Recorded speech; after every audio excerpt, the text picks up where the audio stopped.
Welcome back. The biggest story coming out from the Lok Sabha election results was what happened in Faizabad, which of course constitutes Ayodhya, the birthplace of Lord Ram, the birthplace of the Ram Janmabhoomi movement here. And we are being joined by the giant killer, who slayed the BJP Hindutva in its own capital. We have been joined by Samajwadi Party MP elect Avdesh Prasad, who's at this point live. Avdesh Prasad, बहुत बहुत धन्यवाद हमसे जुड़ने के लिए. मैं बधाई भी देना चाहूँगा. सबसे पहले मैं शुरू करना चाहूँगा थोड़ा सा लाइट नोट पर.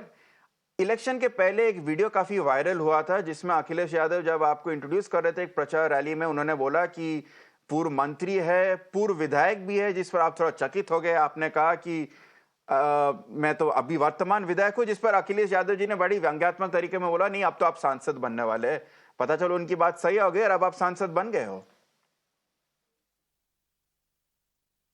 ये जीत का श्रेय 54 लोकसभा फैजाबाद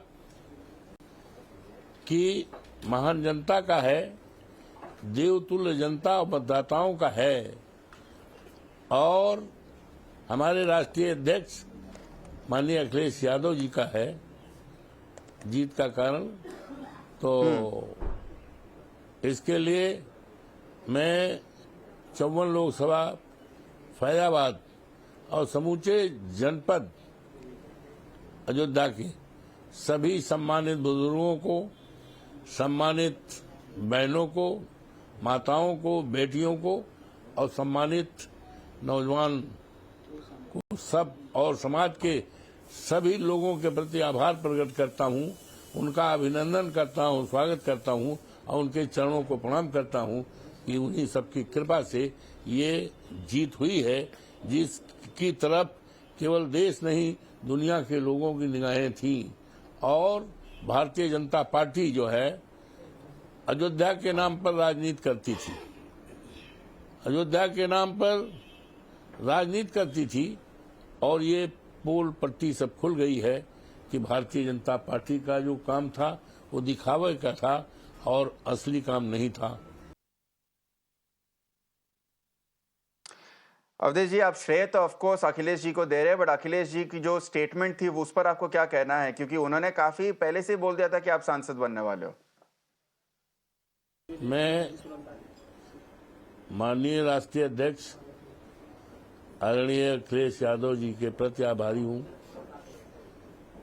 और उनका अभिनंदन करता हूं, स्वागत करता हूं कि उन्होंने 54 फैजाबाद लोकसभा सीट जो एक बहुत ही ऐतिहासिक और धार्मिक नगरी अयोध्या में है, जिसकी तरफ केवल फैजाबाद उत्तर प्रदेश ही नहीं दुनिया के तमाम लोगों की निगाहें इस चुनाव की सीट पर थी.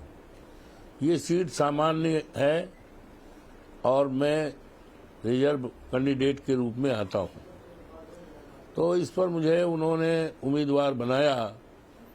तो उनका ये निर्णय केवल 54 लोकसभा फैजाबाद में ही नहीं बल्कि सारे देशों ने, तमाम लोगों ने इस बात के हमारे राष्ट्रीय अध्यक्ष के निर्णय को सराहा है और उनका निर्णय बहुत सही था और उनकी तजवीज़ सही थी और उनको कॉन्फिडेंस था, हमारे ऊपर था और हमारे समर्थकों के ऊपर था.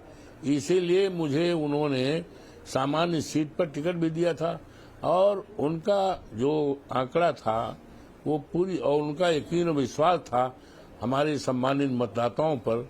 हमारे सम्मानित देवतुल्य मतदाताओं ने उनके उम्मीदों पर पूरी तरह से खरे उतरे और जिसका नतीजा था कि वो वेल कॉन्फिडेंस में थे कि सीट हमारी जीतेगी.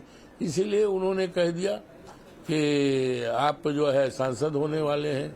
तो ये जन जन की आवाज थी. बट अवधेश प्रसाद, जो आपने किया है वो ऐतिहासिक है. सबसे बड़ी सुर्खियां इसी चीज से आ रही है कि बीजेपी जो हिंदुत्व का जो गढ़ है अयोध्या में 9 seat, not just Faizabad, 9 seat में से 5 हार चुका है. काशी जहां प्रधानमंत्री मोदी का गढ़ है वहां 12 में से 9 चीज हार चुका है.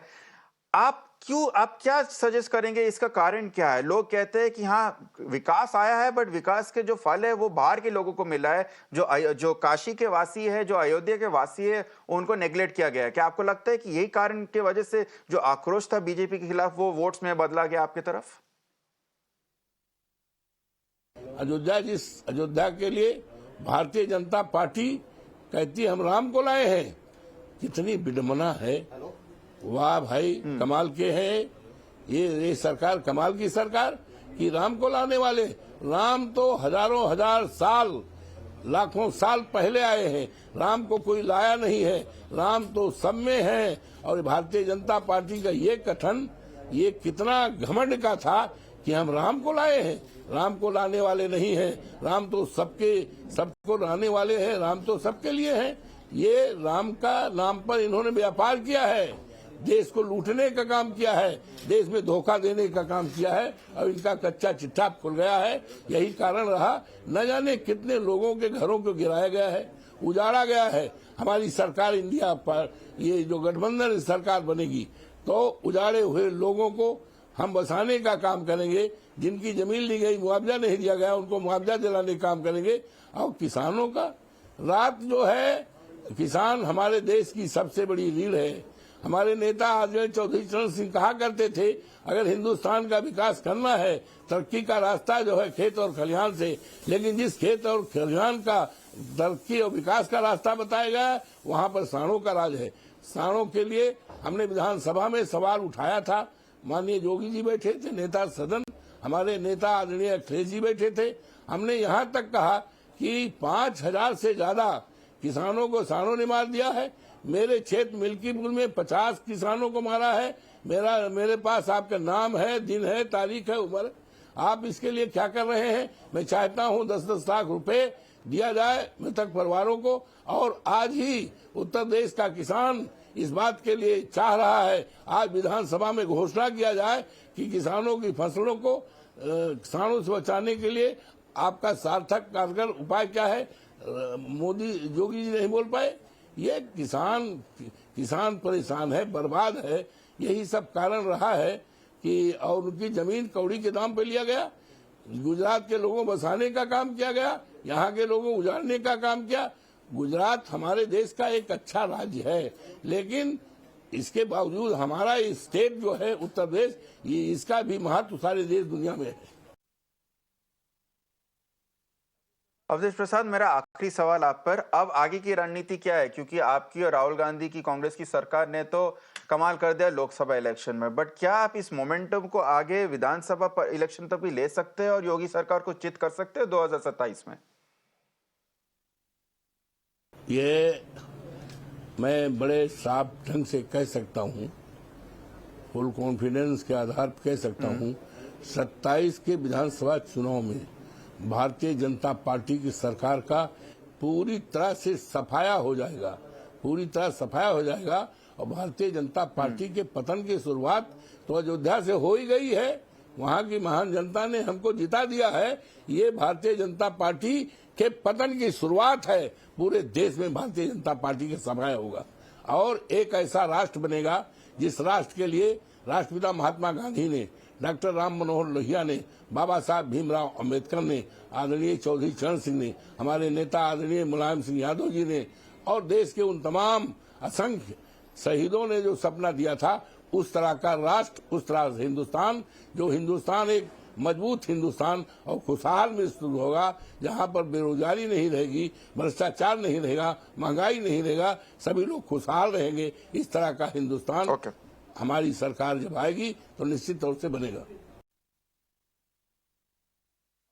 अवधेश प्रसाद जी, हमसे बात करने के लिए बहुत बहुत धन्यवाद। Once again congratulations and hopefully at this point Ram Rajya will truly come to Uttar Pradesh, whichever party brings it forth, that it leads to more governance and more development for all parties, especially for the locals of Ayodhya. On that note, it's time for a short break. On the other side is The Nation Tonight at 9 with my colleague Shreya Upadhyay. Stay tuned.